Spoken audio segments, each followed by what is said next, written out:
So the next story is this one's a bit more interesting, and it also creates more folds in this whole next gen thing.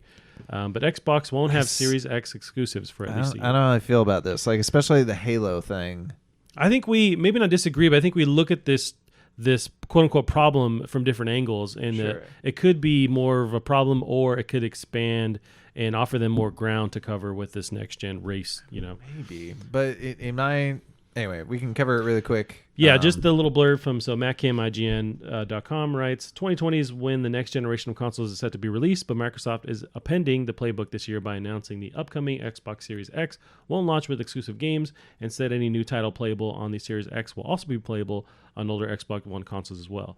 So read the article. He goes on to write about it. But yeah, so stuff like the big hitters, really like Halo, is going to be playable on Xbox One S all the way up to the One X and the Series X.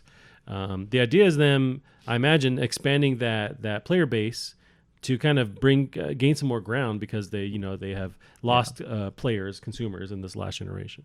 Yeah, I mean, it's kind of nice from the perspective of, I feel like you can probably use the same disc to play, Halo, whatever it is now, on both your Xbox One and your next gen console, and that's really good. It sounds like there's going to be more backwards compatibility. Yeah, they're really touting that with this console iteration, that it's going to be backwards compatible with everything. So it's either on the disc, or they're using stuff where you can download those textures again. Like there's a pack that you have to download. That's nice. Like, that's really, really cool that you can do that. Yeah.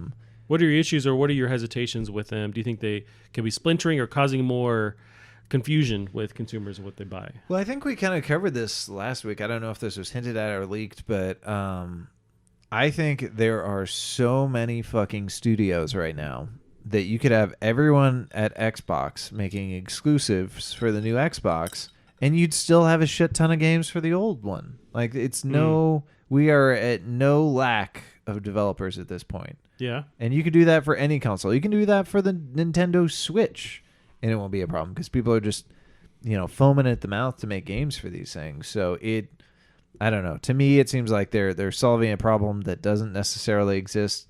That being said, if I were to go out and buy a next gen or a current gen console right now, it'd be kind of nice that if I did get one of these, right, that it's going to be fine for a little bit. That being said, I'd still probably get a PlayStation 4 for the exclusives. Yeah, I think they won 5, whatever they're on. They're on 4. I think they won the exclusive race for sure with PlayStation. Right, with you got to have exclusives to win that race. Right. Yeah. So, and then historically with like the last Halo and the last even Crackdown, like all these things are kind of touting as, okay, this is the next exclusive, and it just didn't.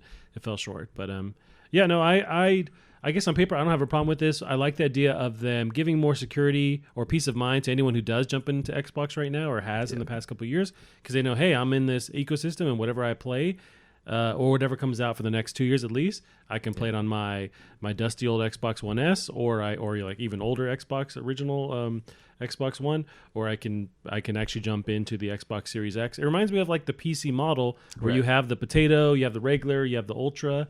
Yeah. So as far as like with the devs having to deal with this, they already kind of have to if they put a game out on PC anyways. So in theory, it shouldn't be that crazy.